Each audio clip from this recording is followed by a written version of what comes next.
Hello, my name is Darby. I'm a high school sophomore who loves dancing, baking, singing in the shower, and the earth. It's as simple as that. I love Earth. For a while now, I've felt immensely connected to nature, whether floating in the ocean, listening to the waves crash, or listening to the birds in the trees, or the leaves sway and rustle when I walk by. Earth is beautiful. Earth is powerful. Earth is home. And we've been destroying our home. How is that?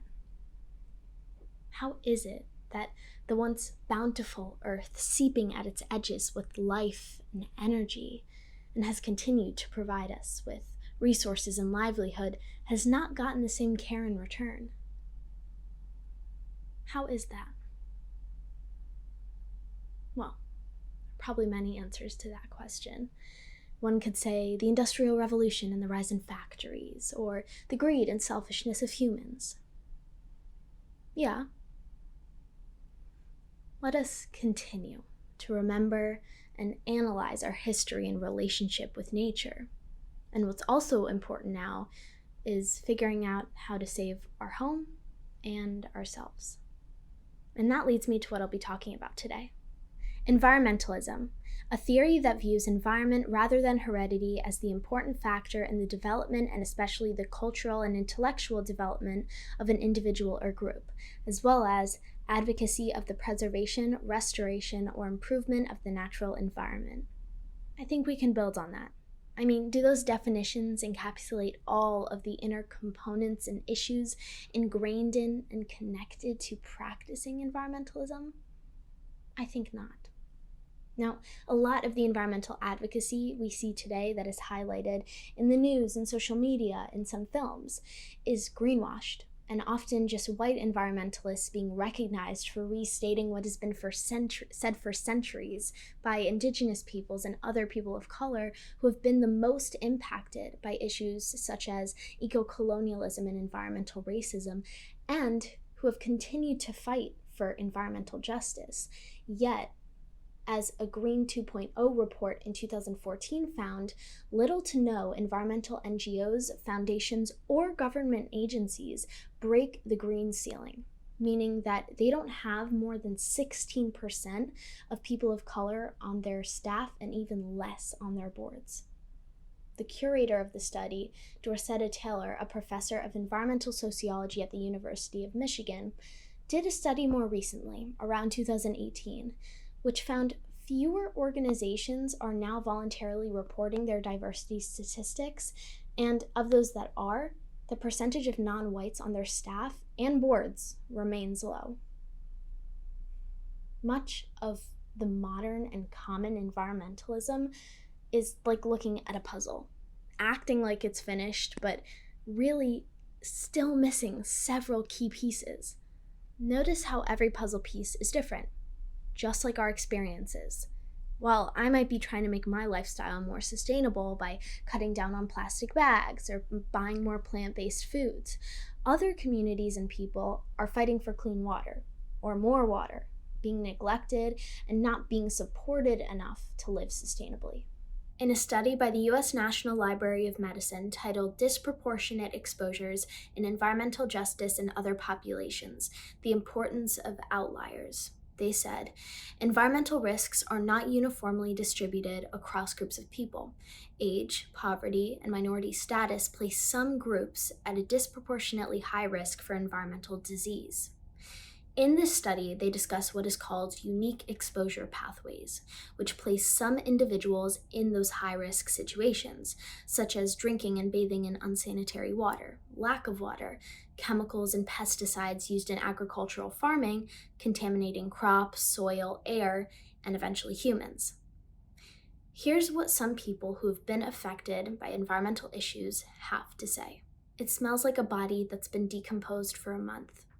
Duplin County resident Rena Miller, speaking about hog waste being sprayed onto the field across from her home in North Carolina. If you told me 5 years ago that Flint would not be fixed, I would not have believed you. After all, when you're a kid and something bad happens, it's those in power's job to actually step up and fix it fast. It's also those in power's job to tell you the truth. But that did not happen in Flint. And those lies and cover-ups cost my community. 8-year-old Marie Copeny, also known as Little Miss Flint, talking about the Flint, Michigan water crisis. I am writing you this letter because the fires are raging still, because the corporations are spilling oil in our rivers, because the miners are stealing gold as they have been for 500 years and leaving behind open pits and toxins, because the land grabbers are cutting down primary forest so that the cattle can graze, plantations can be grown, and the white man can eat. Because our elders are dying from coronavirus while you are planning your next moves to cut up our lands to stimulate an economy that has never benefited us. Because as Indigenous peoples, we are fighting to protect what we love. Our way of life, our rivers, the animals, our forests, life on Earth. And it's time that you listen to us. Nemonte Nekimo, a Waorani woman whose home is the Amazon forest. As you've heard, communities around the world are experiencing far greater risks for disease and environmental impacts on their communities than others. Yes, there can be geographical reasons for natural occurrences, but much of the time, these aren't just coincidences. There are many misconceptions about the ability of communities to live sustainably, especially when those communities are deprived of the proper resources and aid and are neglected by the government. Let's continue to explore why certain communities are hit so much harder than others. Environmental racism, a term coined by African-American civil rights leader Benjamin Chavez in 1982, who described it as racial discrimination in environmental policymaking, the enforcement of regulations and laws. The deliberate targeting of communities of color for toxic waste facilities, the official sanctioning of the life-threatening presence of poisons and pollutants in our communities, and the history of excluding people of color from leadership in the ecology movements. Environmental racism has been going on for centuries and still has deep roots in our society and the mainstream climate movement today. COVID-19 is killing Black Americans at twice the rate of their white counterparts, largely because of environmental issues such as pollution-caused asthma and heart disease. Back in 1872 and 73, the U.S. military went on a targeted campaign to kill millions of buffalo in order to starve indigenous populations and force them to comply with the newly developing reservation systems. This brings up another interconnected issue that needs to be focused on way more as well, which is environmental colonialism. Referring to the various ways in which colonial practices have impacted the natural environments of indigenous peoples. During times of expansion, colonizers exposed native communities to foreign markets, exotic invasive species, and diseases, limiting indigenous peoples' abilities to defend themselves against both economic and biological invaders. Before Columbus's arrival in the Americas in 1492, North America was occupied by thriving indigenous populations, possibly ranging all the way up to 112 million people. About a century later, that number had dropped to around 6 million. This treatment of indigenous peoples still heavily resonates within our current society. Indigenous peoples have continued to be pushed into reservations, some with contaminated water and other forms of pollution. While issues like environmental racism and eco-colonialism need to be focused on more, solved, and at the forefront of the climate movement, they are not. But that can change, especially with the people who are fighting against these issues, spreading awareness and amplifying the voices who have been silenced. I'd like to highlight some of those activists and leaders, one of whom has given a TED Talk on the very concept that I will focus on soon. As the organization Intersectional Environmentalist features on their website, Kimberly Crenshaw, a professor of law at Columbia University and the University of California, Los Angeles, who has been studying civil rights, race, and racial oppression for over 30 years. In coining the term intersectionality, Crenshaw was initially inspired by the Combahee River Collective, a Black feminist lesbian collective from the 1970s. Intersectionality is defined as the interconnected nature of social categorizations such as race, class, and gender as they apply to a given individual or group, regarded as creating overlapping and interdependent systems of discrimination or disadvantage.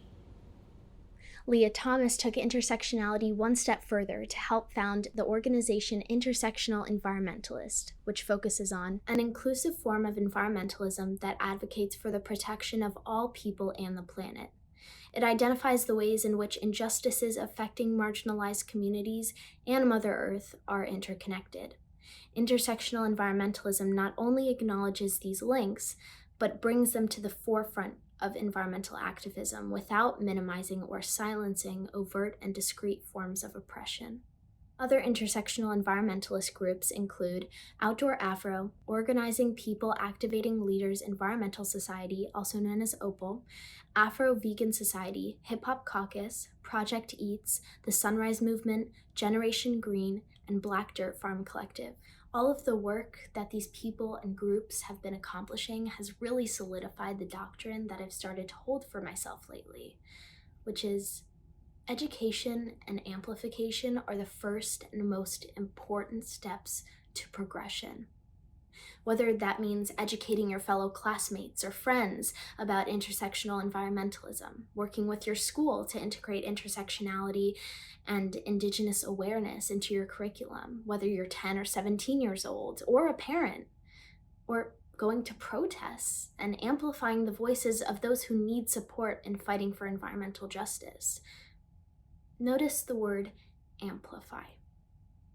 I think sometimes as humans, when we want to lift up the voices who aren't always heard or who have been pushed back for a long time, we tend to speak out and actually can speak over those people who we're trying to support. Instead, we need to amplify those voices and be co-collaborators that support Indigenous peoples and communities of color in telling their stories and making their injustices heard. If we're going to save our planet and ourselves, we need to do it together by recognizing that we have different experiences. We come from different cultures and backgrounds, have different identities, live different lives, and some of us need way more support than what's being received, and need reassurance that they're being heard. We all need to be intersectional environmentalists.